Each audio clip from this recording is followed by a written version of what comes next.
Hey, I want to talk about content creation today because this is an area that I really do have a lot of experience with. So I thought I'd share some of the techniques that I use.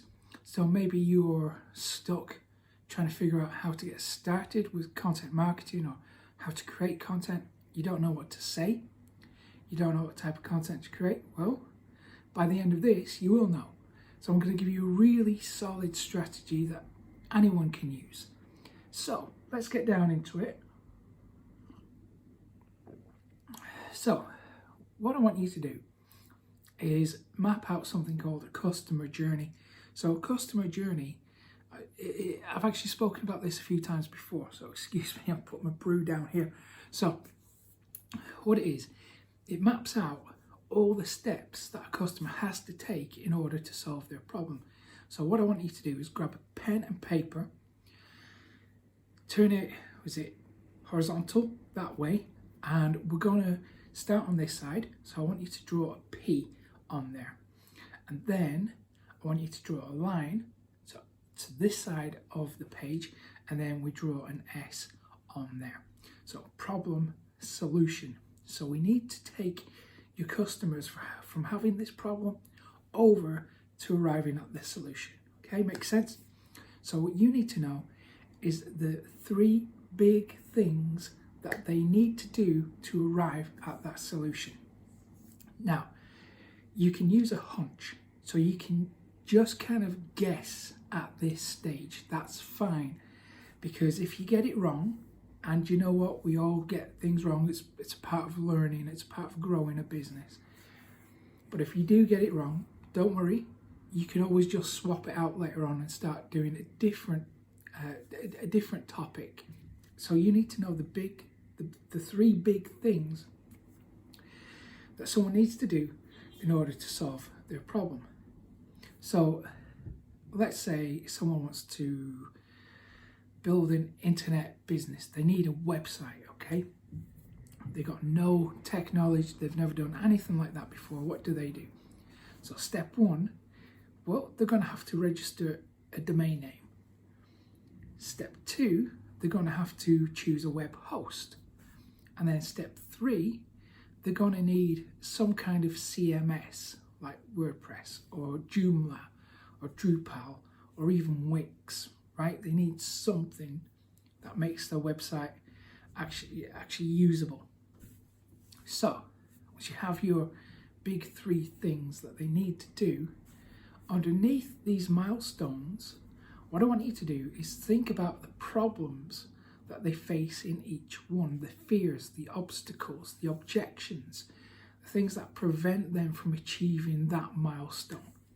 So if it's a domain name, okay, they need to choose a brand name. So they need to think about branding a little bit.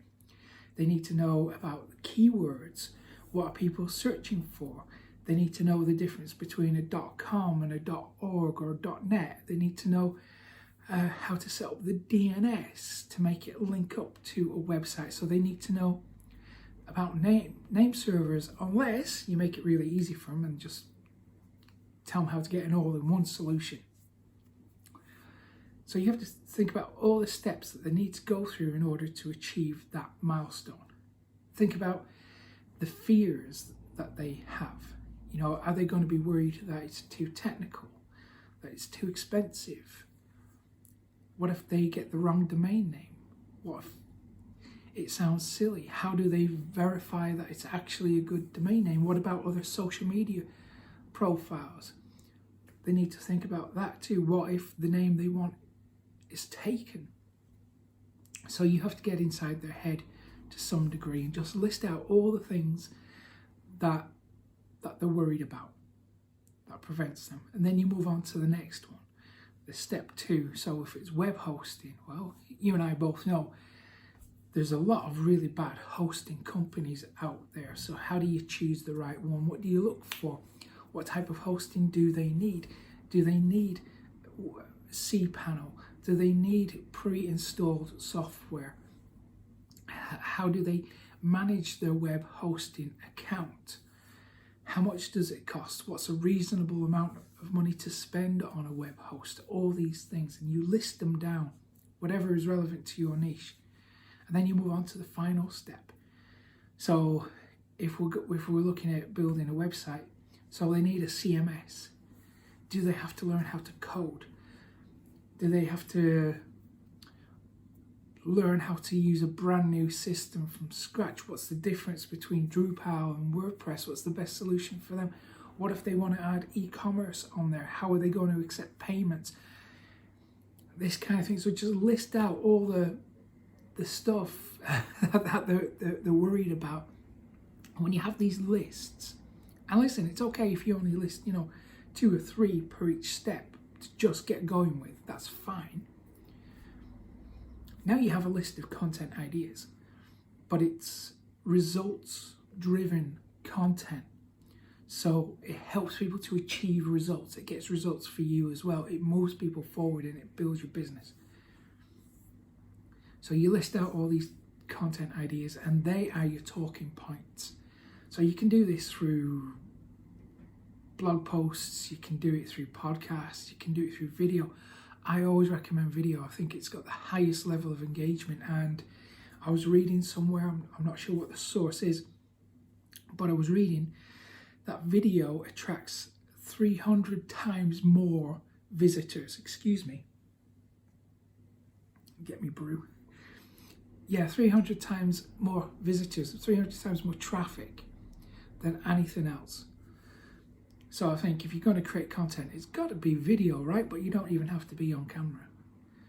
What you can do is create PowerPoint slides, record your screen, use free software called Loom, no affiliation. That will allow you to record your screen, or you can do picture-in-picture if you want. If you see my Profit Copilot videos, then you'll see picture-in-picture. I use ScreenFlow for that. It's specifically for a Mac.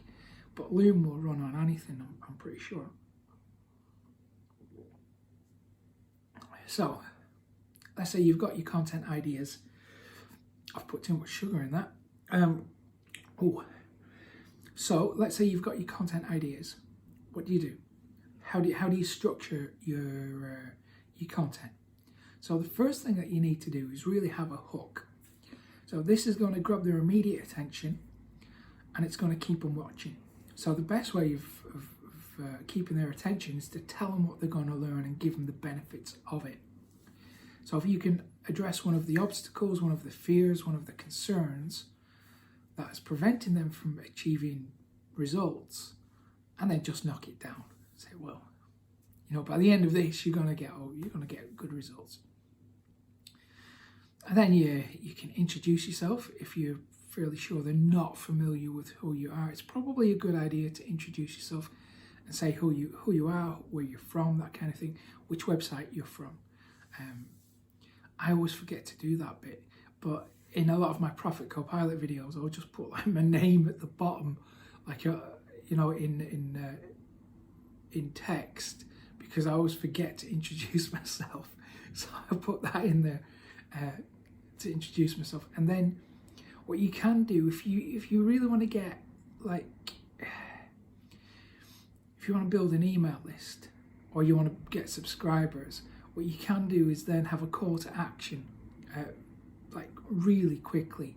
So you could say something like, before we get into today's lesson, remember to hit the subscribe button, or go over here and get a free gift, that kind of thing. On my Profit Copilot videos, I do this in the form of subscribe, because when I do YouTube videos, I'm kind of cautious of the watch time. So I want people to watch for as long as possible. And if I say, go over to this website, then they're going to, leave the video and the watch time is going to drop. It's bad for the algorithm. But if you're doing Facebook Lives, then that's okay. I think you can kind of get away with that. Anyway, decide on what the call to action is going to be. Do you want them to opt into your email list? Do you want them to buy a product? I wouldn't recommend trying to sell at this stage, because you really have to warm them up through building that relationship and trust.